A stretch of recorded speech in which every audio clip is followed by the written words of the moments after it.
We got to talk about this. Oh my gosh, y'all. The theaters are in shambles. Oh my goodness. I saw film Twitter and all the outlets, boy, people was out here just panicking because the box office ain't been hitting lately. It's been struggling. Um, and I believe that there are a couple reasons for that. I've seen a bunch of different outlets making reasons for it. I'm going to give y'all my reasons why I believe the box office has been struggling. But let's kind of go into what's going on now. Furiosa is one of the first movies. It's one of the most recent movies that is prompting this discussion. I'm gonna be honest with y'all. I did not watch Furiosa. I did not feel like it. I did not want to. It it just, and I liked Mad Max. I liked the first Mad Max with Mel Gibson. I liked those movies. The third one, not so much, but I liked them. I liked Fury Road. I had some issues with it, but I liked it overall. Furiosa, I was like,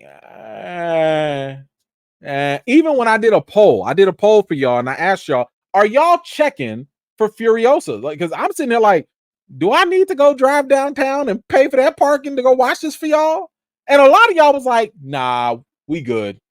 No thanks. So, listen, if a film critic is over here like, I don't know if I want to see this blockbuster movie, that's not a good sign to me. But Furiosa debuted this weekend.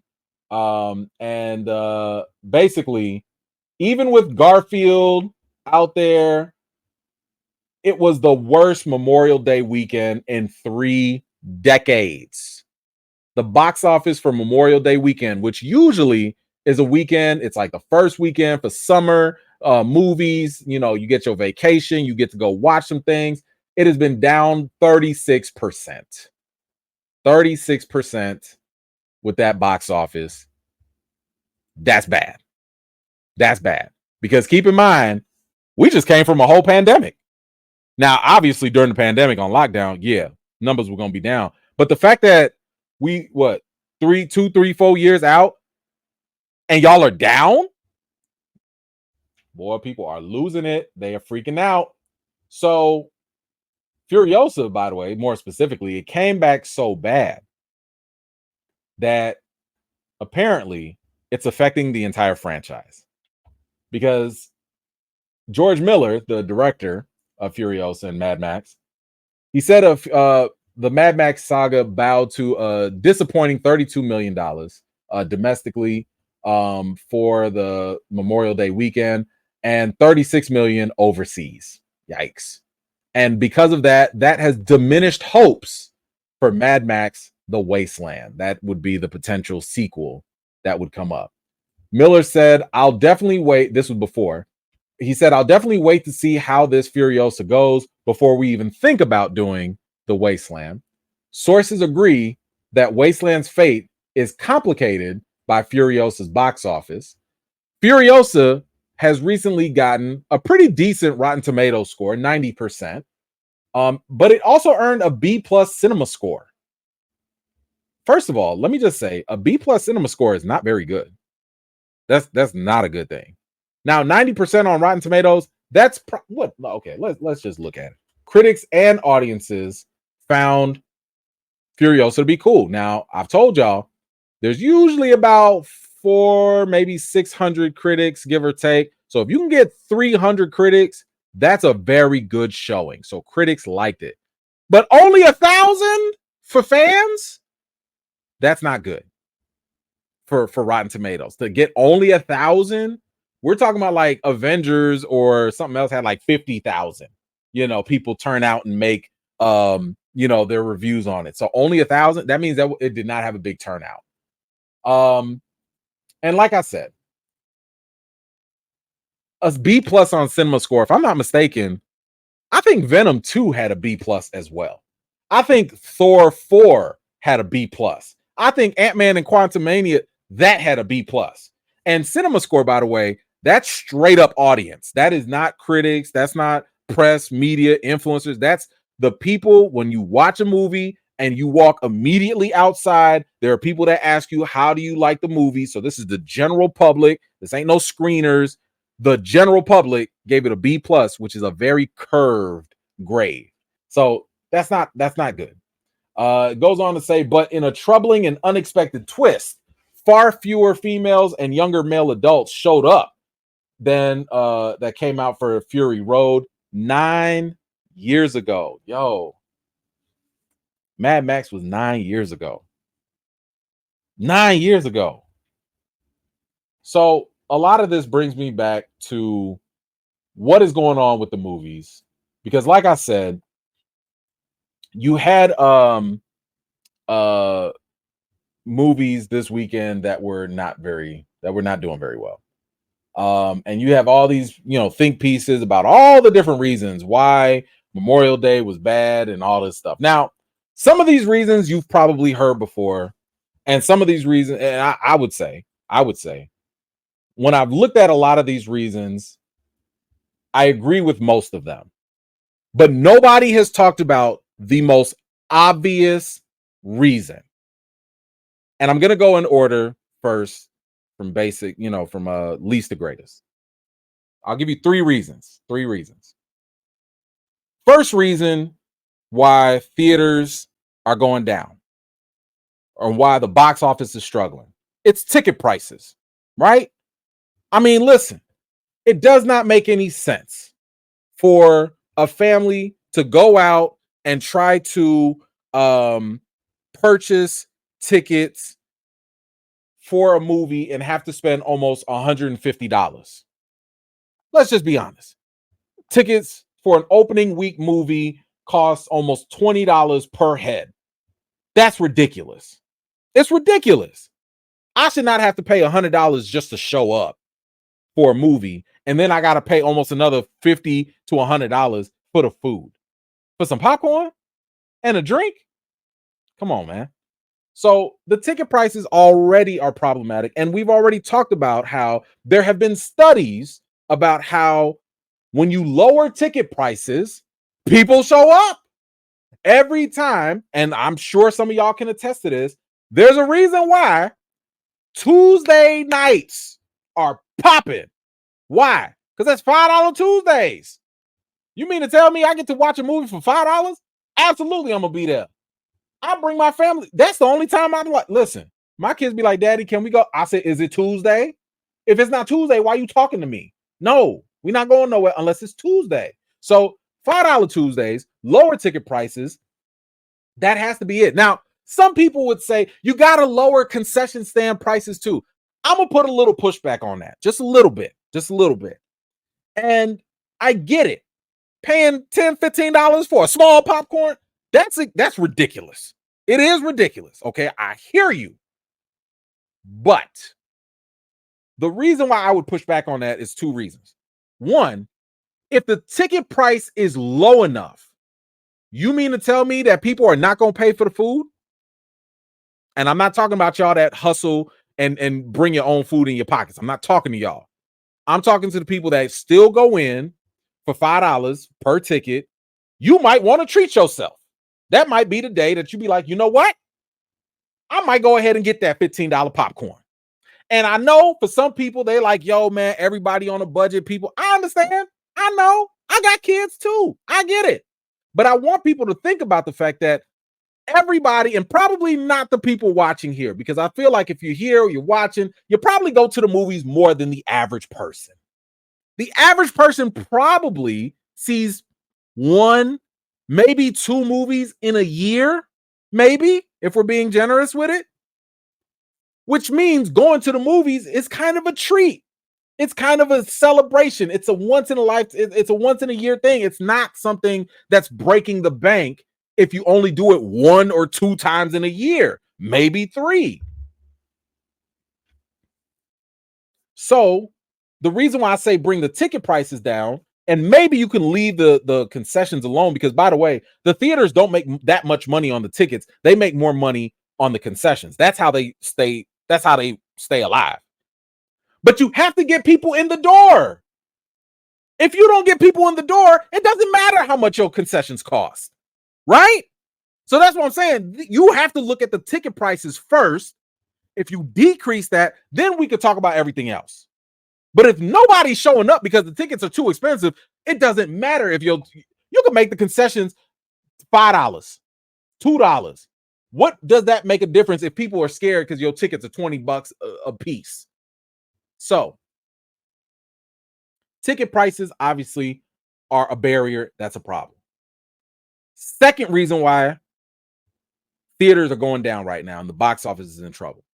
And I've told y'all this the day it was announced. When we had the pandemic, when theaters were shutting down, when theaters and studios were having issues because of streaming, I told y'all that this was going to be a problem the very first day, and that was the release window. Back in the day, you had to wait 3-4 months, maybe almost 6 months for a movie to finally come to VHS, DVD, Blu-ray, whatever. You had to wait. And by the time that movie finally came out, because it had been so long, you actually had time to sit there and get excited for it. But that's not the case no more. I think The Fall Guy, didn't that just come out like 3 weeks ago? It already is coming to VOD. It's coming on streaming already. You're not giving these movies time to cook. There was a movie I wanted to go see. I think it was Immaculate. I don't even know if the movie's good or not, but I'm a sucker for the demon possession movies and stuff. I wanted to go see it, but I didn't have a chance to go. I missed my screener. I didn't have time to go. There was some scheduling conflicts. 2-3 weeks later, that sucker was on streaming. I was like, well, I'm not going to see it in the theaters now. It's on streaming. So if you're not giving your movies time to cook, you're not giving them time to build up, the box office, and it's barely even going to home video. And the problem that you end up having is the fact that they don't have time to make money and people don't have time to watch it. Everybody's not going to watch a movie the moment it comes out. You have people come out in waves. You have the first responders. You have the people that jump at those movies. Those are the movie buffs, right? Then you have the movie fans. You got the people that are like, oh, I like this franchise, Marvel, comics, whatever. I'm going to watch whatever. But then you got the people that like to wait and see.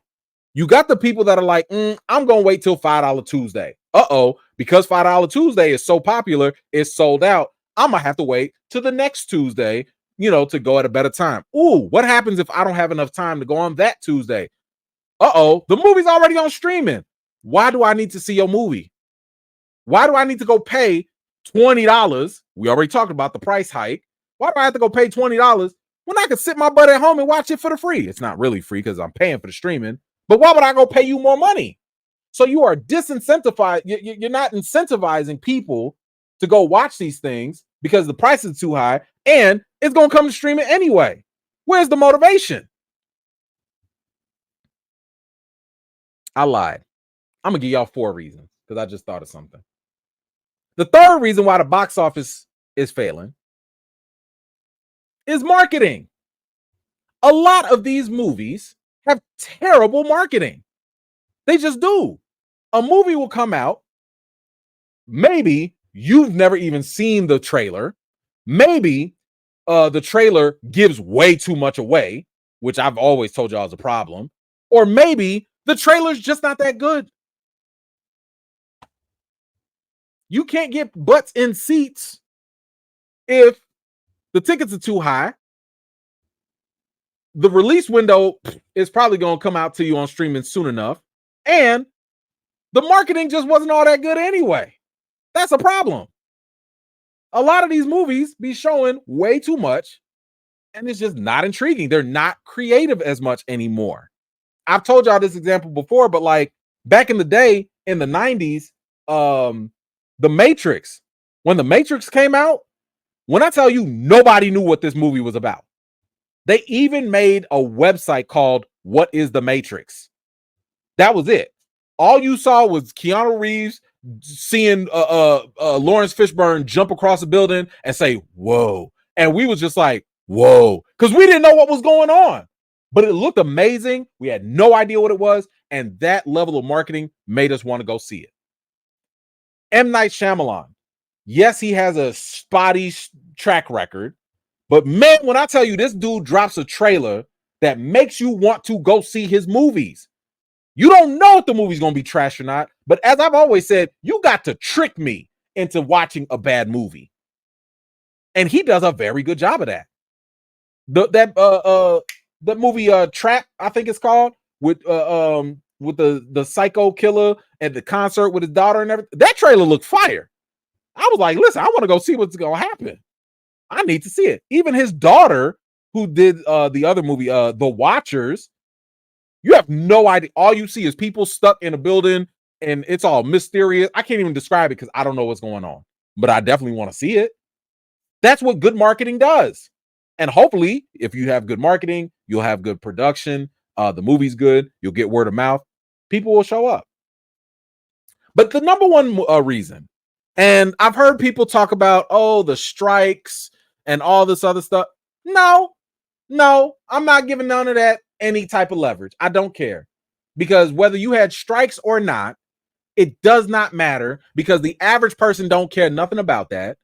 They're going for the final product. And guess what? We have final products in theaters, and either they work or they don't, for all the reasons I mentioned. Maybe it's low, the ticket price is too high, the release window's too short, and people are just going to stay home, or the marketing wasn't good enough to get their attention. But let me give y'all the number one reason why movies are struggling right now. This goes back to a very basic phrase, and it's a very basic question that I would say needs a little bit more context. And stop me if any of y'all have never said this, but when you look at movies like Furiosa, when you look at a movie like Fall Guy, when you look at a movie like Garfield, what question comes up with any of those? Because I know there's one question that comes up for me. Who asked for these? Who asked for any of these? I didn't. Now, let me give a little context as to what that really means, because I think it gets thrown out there, because let's be fair, no one really asks for a lot of movies, but sometimes we get them and sometimes we like them. Sure. But here's the underlying problem. The problem is, with the whole who asked for this, it really is a question of, was there ever demand for this? Because this goes back to a fundamental concept in economics: supply and demand. If fans have a demand for something, it's up to the studios to supply it, right?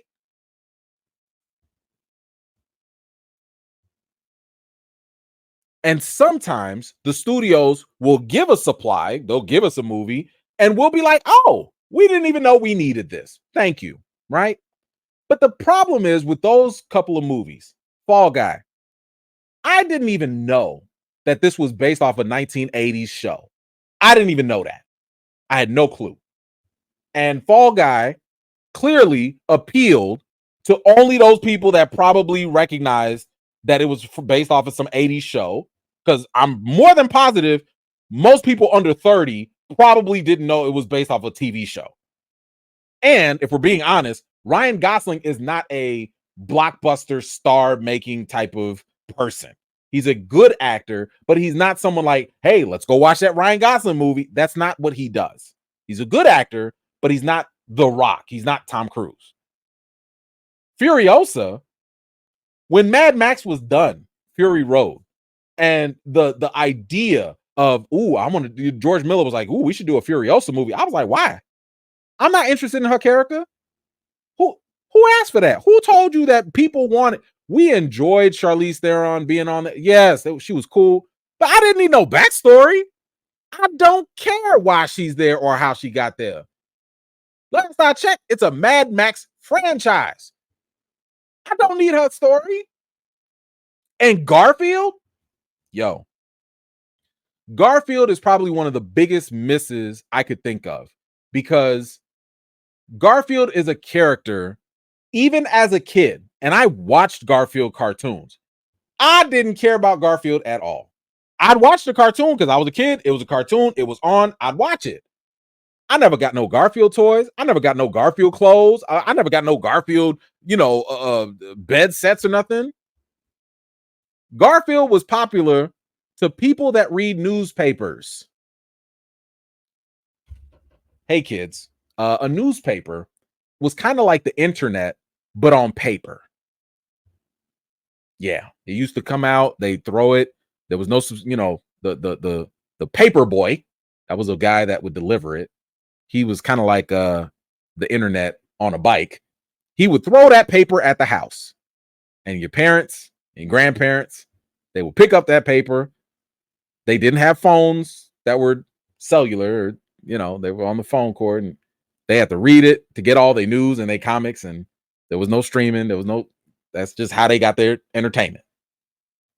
So Garfield comes off to me as someone who was in their 60s or 70s was like, you know what the kids today will like? Good old Garfield, right? Am I right? And nobody in that studio said, sir, no one under 40 cares about Garfield. Now, let me give you the contrary to that. You look at something like Mario. You look at something like Barbie. Yes, Mario, Barbie, those came from a longer time, but they stayed generationally relevant. My kids have watched Barbie TV shows. There are Barbie cartoons. Little kids to this day and adults still play Mario Kart. Those franchises, IPs have stayed relevant. I couldn't even tell you. My kids probably couldn't even tell you if there was a Garfield cartoon that they actively watch. My kids came up to me and was like, Daddy, can you take us to go see If? I asked them, is it Tuesday? They said no, so we didn't go see it. But it was interesting to me because while we were sitting there was a picture of Garfield right there on the table. And I was like, don't y'all want to see Garfield? And they was like, we don't know what that is.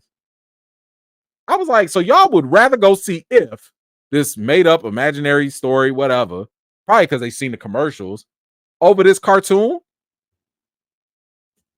Nah, I know that's just my kids, but I'm like, based off of y'all box office records and stuff, it seems like my kids ain't that far off. And here's another example. The same way this is all about demand. Who the hell asked for another Indiana Jones movie? Did you? I didn't. And what happened with that? So for me, I'm under the impression that the reason why these movies are not doing well is because nobody wanted them in the first place. There was no interest. There was no well to be tapped to make these things viable for the community. Now, somebody might come out and say, E-Man, you wrong. You're just wrong. It's not true. And I would say, let me give you a counterexample to prove my point. Deadpool and Wolverine. Guess what they just did? Deadpool and Wolverine is already heating up 8 weeks before its debut, having already collected 8 million in the first day ticket sales. 8 million is pretty remarkable for a rated R movie. And just because of that, Deadpool's ticket sales in a post-COVID history, its current cash bests the 24-hour advanced ticket sales of The Batman, Guardians of the Galaxy Volume 3, and John Wick 4. What does all that tell you? The ticket prices are still the same. The streaming window is still the same. The marketing is fantastic with that disgusting popcorn bucket. But the demand is there. Deadpool has demonstrated all 4 of those points in a positive way. And what does that tell me? That if people want it, they won't care about the release window. If people demand it, they won't care about how much the ticket price costs. If the marketing is good, they're going to show up. So what's the excuse now?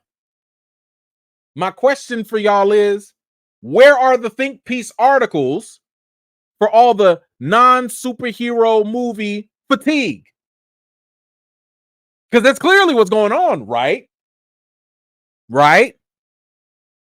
Because Deadpool and Wolverine, that might make $1 billion. We're not going to hear about superhero fatigue then. But are we going to hear about the non-superhero movie fatigue that's happening with all these other movies that did nobody care about? Rather than talking about the fact that those non-superhero movies are just doing bad, they'd rather pile on superhero movies when they happen to be bad. And once again, this goes back to my basic point. People will go and do whatever they got to do to watch things that they believe has great quality. I think there's all the hope in the world that people believe that Deadpool and Wolverine is going to be good quality and it's going to be worth going to see. Now, it's totally possible that Deadpool and Wolverine flop, but at the end of the day, people are still going to go give it a shot and it's going to make a ton of money. But the theater industry as a whole needs to get its act together. Stop trying to make movies about things that do not have a connection with the young and old generation. If it's something that only 40-year-olds are going to like, it's not going to be successful. We got jobs, we tired, and we already paying for streaming. We're not trying to go see everything like that. It's not going to happen. Now, if it only appeals to kids, you probably have a better shot because, listen, if my kids harass me enough, maybe I'll go ahead and go. Y'all get y'all money. But if y'all don't have something that bridges all across the board, it's not going to work. And that's why I was also saying with G.I. Joe, is G.I. Joe going to be successful? Because, as people over 30, we know about G.I. Joe, but my goodness, do the young kids care about G.I. Joe? Because y'all sure enough haven't done anything with it for the younger generation. That sounds like a misstep to me waiting to happen. Anyway, what do y'all think about those 4 reasons that I gave for the state of the movie business industry? What do you think about, the non-superhero movie fatigue? Is that a thing? Is it a myth? I don't know. Whatever you guys think, let me know your thoughts in the comments down below. Thank you so much for watching. This was just a segment of one of my live chats, and if you're interested in joining in on the next one, be sure to subscribe and turn on your notifications for more. I've got more videos and reviews to do for you all, and until next time, I'll see you all later.